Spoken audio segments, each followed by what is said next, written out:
I'm showing you the way, a good way to go about blanking it up where it won't crack. In other words, this is what we call a whole log section, which is,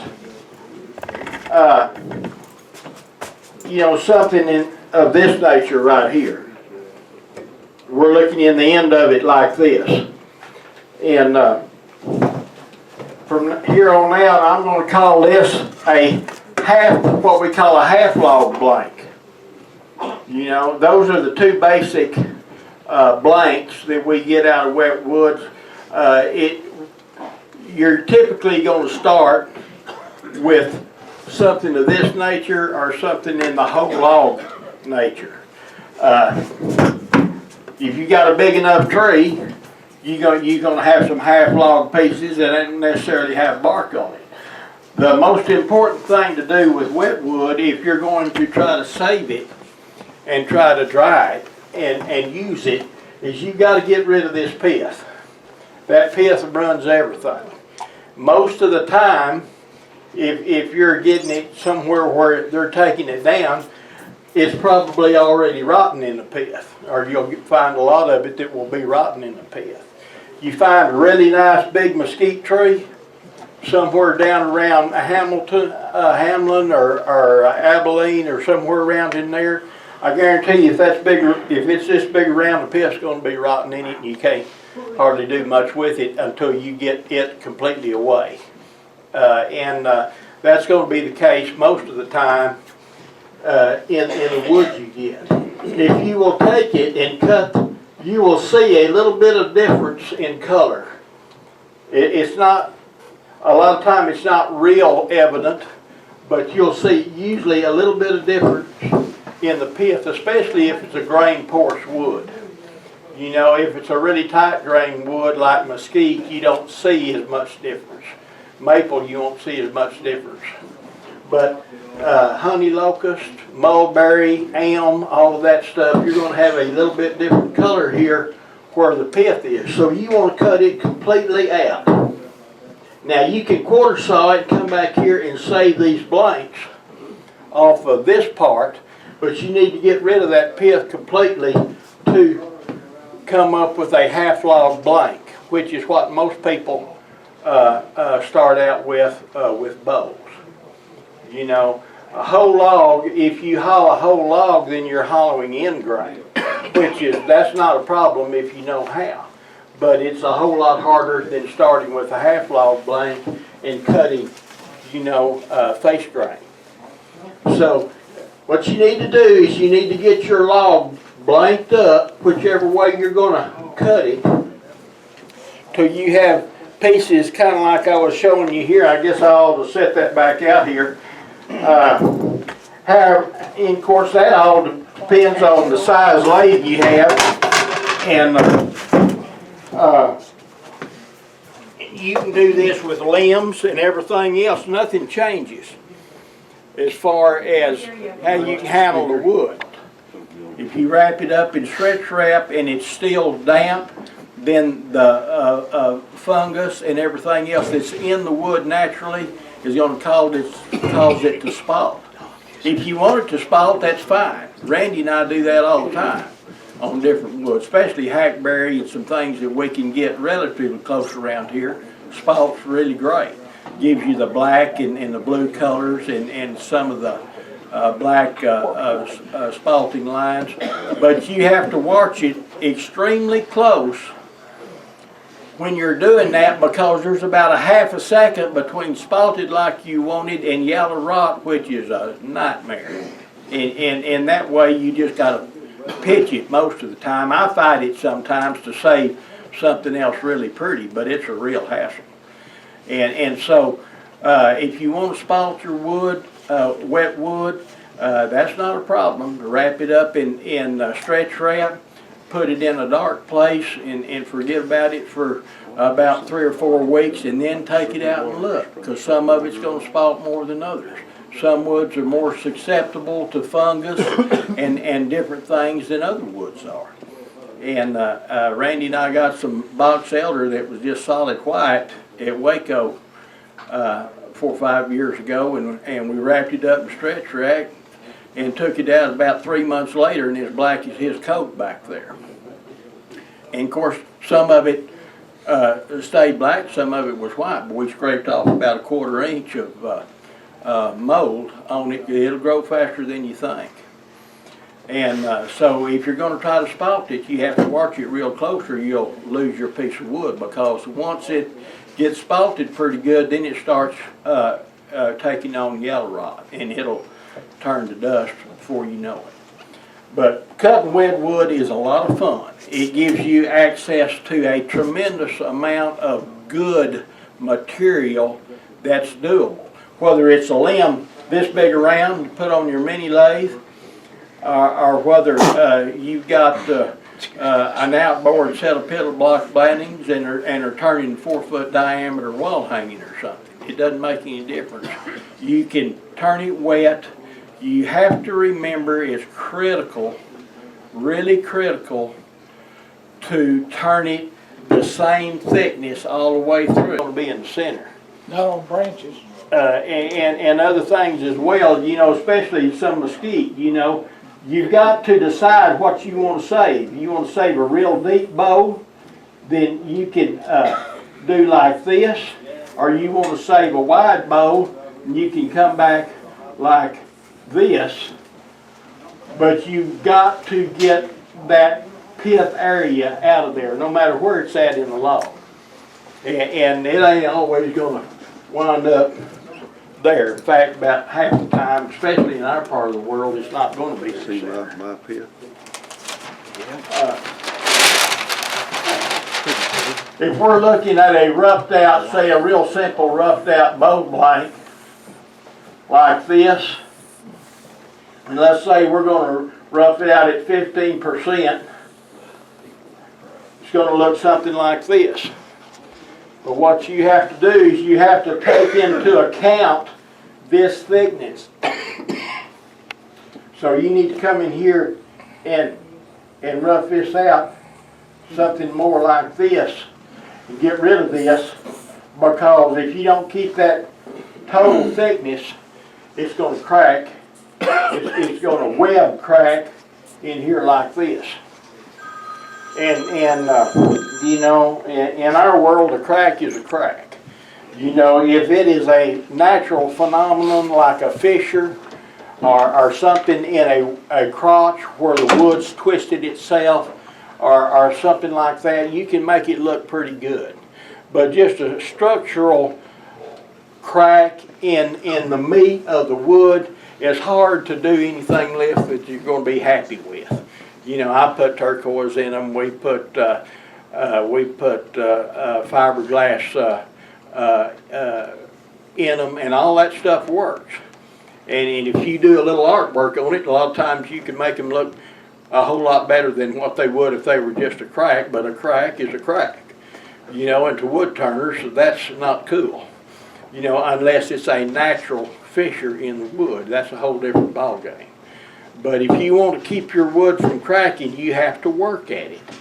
You have to follow the procedures, and that whole cabinet is full of wood. I started about 10 years ago, my wife and I, and you'd be surprised how quick that you're going to get a whole mountain of wood if you'll go around to the tree cutters, and when you see them doing a new construction project or they're taking out some trees, you can have a mass of really good quality wood if you just put out a little work and a little effort.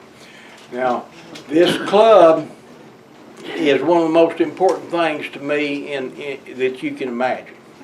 You know, me and 4 other guys started this thing about 10 years ago, and I've just loved it. It's been wonderful. But it's like anything else. If you want to get any joy and any real achievement out of it, then you have to work at it. You have to put out some effort. And the effort in the doing and the fellowship that you gain from a place like this is just incredible. And I've met some fantastic people. I've met some incredible craftsmen. You know, some incredible craftsmen. Where'd Dick go? Dick Markham back there has forgotten more than I'll learn in 10 more lifetimes. And there's some guys here that can really help you with a lot of different things. And this club has gotten to the point where we've got a lot of expertise in here. We've got several people in here that are good machinists, can help you with tools and different things like that. Glenn's not here today. He's the best machinery mechanic I've ever seen. You know, and I've been in that kind of work all my life. You know, James Kessler back here is really good on that sawmill. You know, and you tell James, you know, man, I'm looking for something like such and such. You know, sooner or later he's going to run across it. He's got some really nice yellow elm that he's curing out now that's going to be really pretty.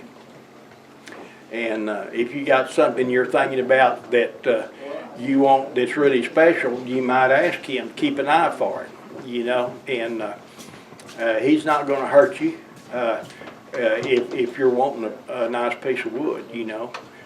He's got to pay for that saw, but boy, he's brought some nice stuff over here.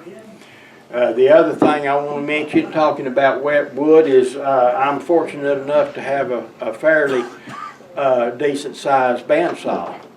And so if you need me to have some logs out for you, if you don't have a bandsaw, I can do that. For shop, if you've got a bandsaw, then to make you a set of circles. So when you half your log out, and it don't have to be halved out like this, it can be chainsaw cut, it's no problem. But it makes it a lot better if you will circle it out. And you make you some plywood circles, screw it in the top of it, run it through the bandsaw, and you've taken about maybe a good 2/3 of the balance problem out of it by that one step. And it makes it a whole lot safer. That wood, I always cut the center through the bark and through the sapwood enough to where you have good ability for your spur drive to fit. You also have a good spot for your tailstock center to seat. Off and that corner off, but on the lathes we have today, it really isn't worth the trouble. You know, and it will run balanced pretty well like this. When you put your spur drive in, I'm going to put the spur drive in this way. Typically, I'm going to mount it this way if I'm going to make a bowl coming up here. If I want to save the natural edge, then I'm going to mount it like this and cut me a tinion on the back side. Does that make sense? And then I'll turn it around, mount it on a chuck, and cut the bark to make, if I wanted to make a natural edge piece. Now, natural edge piece, if you're going to save and make your natural edge piece, then you know, get you a breathing mask on and a set of goggles, because that cyanoacrylate will fry your brain. I think that's what my problem is now, and I breathe too much of it. You take the real thin cyanoacrylate and come in here about an inch and a half, and you just soak it. And you turn it up edgeways after that cures a little bit, and you soak all of the sapwood and the grain line wood around here, and 90% of the time you're going to save your natural edge.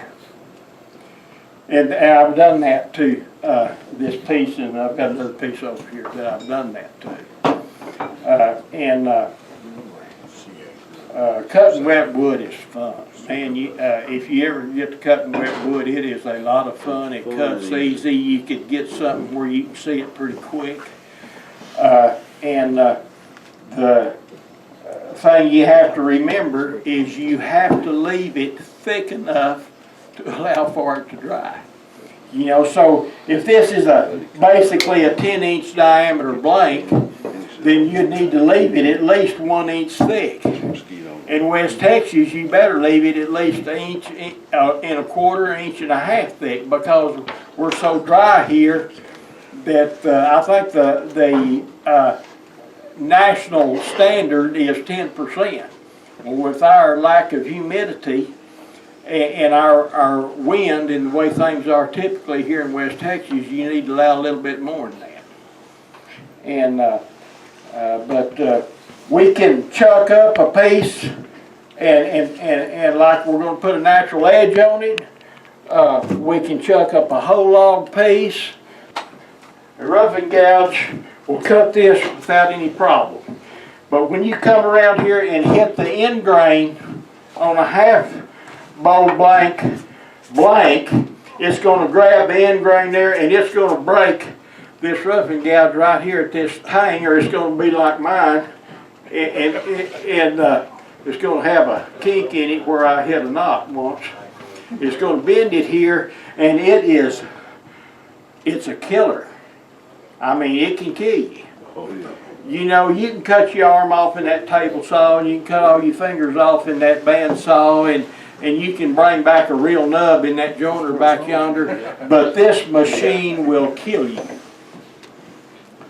You know, you throw a blank like that off of this thing, you know, and some of these guys turn so fast, I don't turn fast like that. But if you're spinning that thing and you tear a pinion off or you strip out, actually the safest way to do is between centers.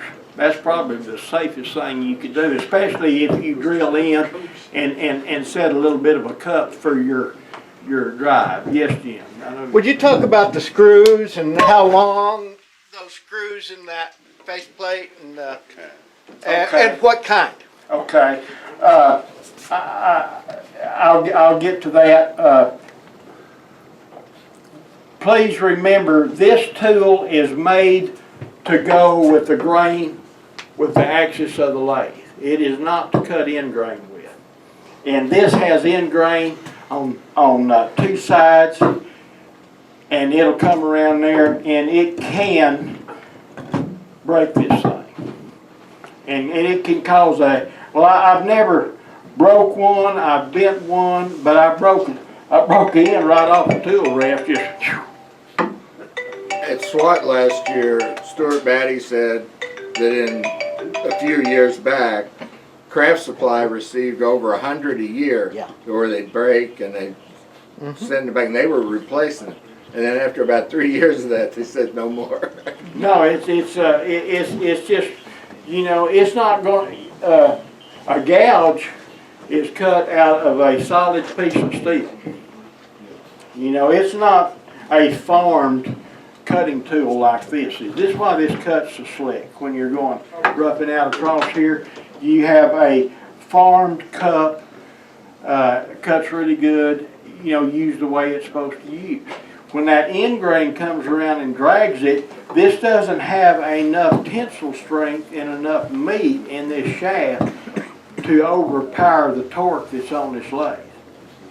When you got this thing spinning at 300, 400 RPM here, it's spinning at 800 or 900 out here. And when you grab that, this thickness of steel will not handle the torque that's on this thing. Your bowl gouge will handle that kind of torque. This solid piece of steel, unless you got some little bitty pin cutting bowl gouge up there. If you have a typical, you know, 1/2 inch to 3/4 inch bowl gouge, you're not going to have any trouble. Now, if you got something like that great big piece back yonder on here, you know, and you're turning it at 800 RPM here at the spindle, I don't want to be in the room. Yeah, screaming. You know, because this edge out here, buddy, is sickening. You know, and if you hang something even on a soft blank like that out here, you know, you're really messing around. You do not need to run this machine any faster than the wood will cut. You know, now, you know, there's a lot of guys that'll argue that point with you a lot. You need RPM to even out pieces that aren't round. That really helps. If you're cutting square bowls or you're cutting natural edge out around mesquite platters, RPM helps shorten the distance between cutting wood and cutting air when it's not round. That's its best purpose. But you don't need to be spinning it that fast until you have it in as balanced as well as you can, until you have the big part of the meat out of it. Because it's just, it won't cut as fast as it's turning. And what that does, if you know anything about steel, if you're not removing the material at the rate that that's coming around there, then you're slipping. It's like you sitting on, like Randy used to do, pour oil under the back tires and create a smoke cloud. You know, you're just spinning them tires. It's a hell of a lot of fun, but you ain't moving any iron. I mean, you ain't moving any wood. And if you're not moving any wood, it doesn't matter whether it's a joiner, a table saw, a band saw, a planer. If you're not moving wood, then you're creating heat because you're not taking it away. That's why a gullet on a rip blade is so important. You got to have enough gap in there to get rid of the wood, because if not, you're not moving wood, and when you slip, you create heat, which doesn't cut. It just dulls your tool. So you don't need to cut any faster than what the wood will allow you to cut, and the sharpness of your tool. Any faster than that, you're producing heat and you're just dulling your tool. That gets real technical, but it's a fact. I have to deal with that with stainless steel. That's what I do for a living, and stainless steel doesn't cut like anything else there is. The slower you can go with a hacksaw, the faster you're going to cut. And you can just drop right through something. If you got one of these guys that I get these helpers up here, and boy, they're excited, they want to work, and boy, they just, you know, they took the set and the sharp off that tooth in about the first 2 seconds, and it's worthless from then on. You know, you cut a piece of half-inch stainless steel shaft, you drop that piece off of there in just a minute or two, because you're removing the material. This other way, you're just burning the edges of the teeth, you know, and you ain't got nothing. This works the same way to an extent. You know, the faster you are, the less resistance you have to the cut. And when you get the bulk of it cleaned up and you're really trying to get slick and smooth, then you go sharpen that knife just as sharp as you can sharpen it. And you let it get on up there at a high RPM, but you just float it down. You're cutting a 1/16 of an inch, maybe, of wood. You're not taking a 1/4 inch cut off of it like what we're talking about here with wet wood, because you can't remove the wood that fast. Let's see, I guess the other thing we need to talk about, whichever way we mount this, doesn't make any difference for what I'm talking about here. If you're going to cut a lot of wet wood, get you a real hammer. It's not that big a deal. You know, if you use a steel hammer on this, which is what you need to do, you need to get it in the wood. You can beat on this thing with them mallets, and a lot of this wood, it ain't gonna do good enough. You beat on it with a steel hammer, you mushroom your drive spur. That's something you need to be real careful about. If you do mushroom it, bring it over here to the grinder and keep it cleaned back a little bit. You don't want to scar up your Morse taper. But the best thing I've found is, and I do a lot of this, and it may not, is go to, you know, I hope I don't hurt anybody's feelings, go to Harbor Awful, you know, and get you a brass hammer. And they're not cheap even there. But a brass hammer will set that drive spur real easy, and it'll set it deep enough. It's not going to ruin your drive spur, and it's got enough weight in it. It's not going to create any sparks. It's not going to chip anything off. it's very well worth it if you're gonna cut very much wet wood. And then you chunk this thing in here like so. I've got a good enough seat. And I've never had any real problems with anything coming off between centers much. I have definitely broke the tinion off some bigger pieces like that, where the tinion just sheared completely off of it on a 4-jaw chuck. Now that can happen, especially on large diameter blanks. But it can happen anytime, but on wet wood like that, it's soft. You know, you don't want to just run it up there and let it barely touch you. Use a cup center. Take those 60-degree points and hide them somewhere in your toolbox. If you're dealing with wet wood, especially wet wood, use a cup center. And you won't have any problems with this thing trying to tear out. We'll set this thing up here and kind of see what it wants to do. Always start your machine, you know, relatively slow. Let it build on up here. You know, that's running, you know, around 600. That is buku fast enough to turn wet wood until you begin to get it in balance a little bit. And remember that this is a half log, so you would not want to use this. You only want to use this on when the grain is running long ways with the axis of the lathe. In this particular instance, I would do this with a pull cut starting on the bark, so I'm pushing the bark into the wood. If I go the other way, I'm going to drag the bark off. So the way that's turned right now, kind of see how it's running. Just for fun, we'll see what it wants to do here. Probably tool rest is probably a little bit high for that big a tool.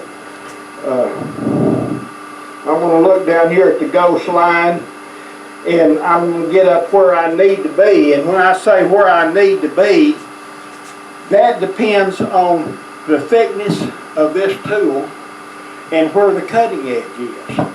So I want to be running it pretty close to the center with the cutting edge. Is where I want to be, basically with this tool. Let's see what it wants to do.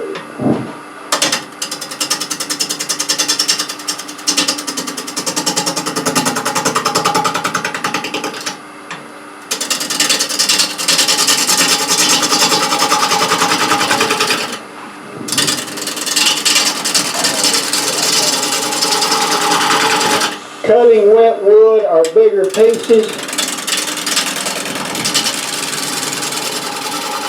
after you've done a few of them, you know, you're going to get you a gouge that's got, you can tell pretty good how you are by you're not getting no hard knocking here. We're pretty well running pretty good on that. There's sound like there's one place that's a little bouncy, and that may be me getting off on the side of it here a little bit. Really, it's just not a very good cut. And I just need to come back here now. I'm going to get here and careful, and I'm going to make me a good push cut on it. Push cut helps close the drain.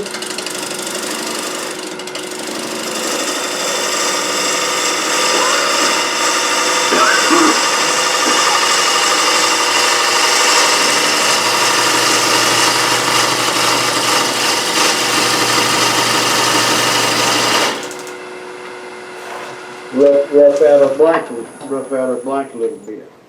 Now then, you can see the growth ring pattern here. See, your pith comes all the way down in here like this.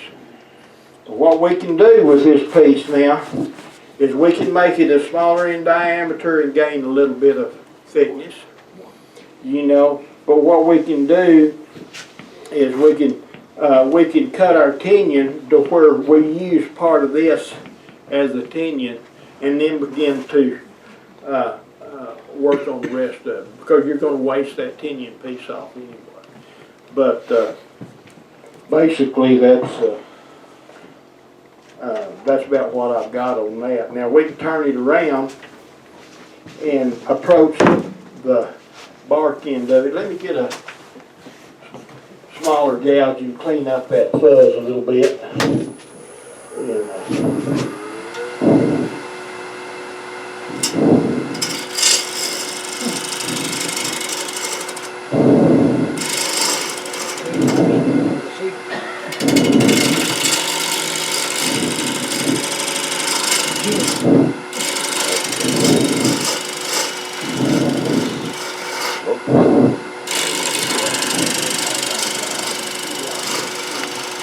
I think one of the most important things, well, it is the most important thing, if you're going to use a 4-jaw chuck, is, and I use a dovetail chuck, I'm going to put a very slight dovetail on this, but I'm going to make extremely careful that I've got a dead 90-degree flat inside corner, with no trash in that inside corner, because your chuck clinches here, and the strength of your chuck is the square to keep this thing from rocking. If it ever rocks, recut it, because it's going to come off there. It's movement that causes a problem. As long as it's clenched and it's on that shoulder, it can't move. If you've got a little bit out, then where it can flex, then you're going to lose it. It's going to be like I've had a piece do. It's going to come out here and it's going to go roll right up your chest, knock you, make your nose sore, bust your lip, you know, and if you're lucky. Break your phone. If you're lucky. And I've never done that except when I had a big piece on there that had a tinion shear off of it. I got a bad catch, sheared the tinion off. Okay, it's time to go. No, you got 7 minutes. Oh, I thought you, okay, let me cut this tinion right quick. And what I'm going to do is I'm going to start in, because I made me a piece, I do so much of it, it's basically the right angle for the dovetail I want, and squaring out that edge. And you don't want much dovetail, you don't want to cut strength out of it. You don't necessarily have to fit the dovetail that's on the chuck. What you have to do is to make sure that this side is a little bigger than the bottom and that it fits square in that bottom right there. Now what will happen to you, especially on reinforced wood, is sometimes as wet as it is, it'll try to make those little tails come up there. Just take that in there, just, you know, ain't no big thing, just put it in there, you know, and lightly clean the trash out of that inside corner so that chuck ain't binding up on anything. Does that make sense? Okay, pull this back.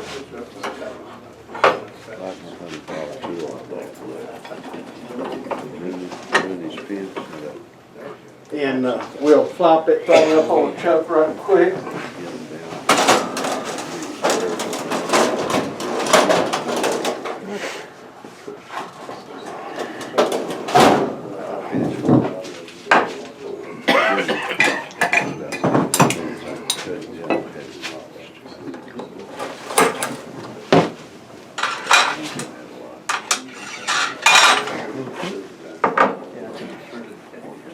Y'all, if there's anything that I've messed up on, correct me. If you got any questions about what we've talked about, now would be a good time to ask them while I'm doing the mechanics of setting this up.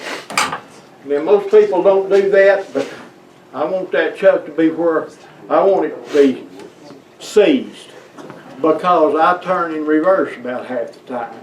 And I just a habit with me that I tighten everything I do. I've been a sheet metal worker too long. I tighten everything, you know.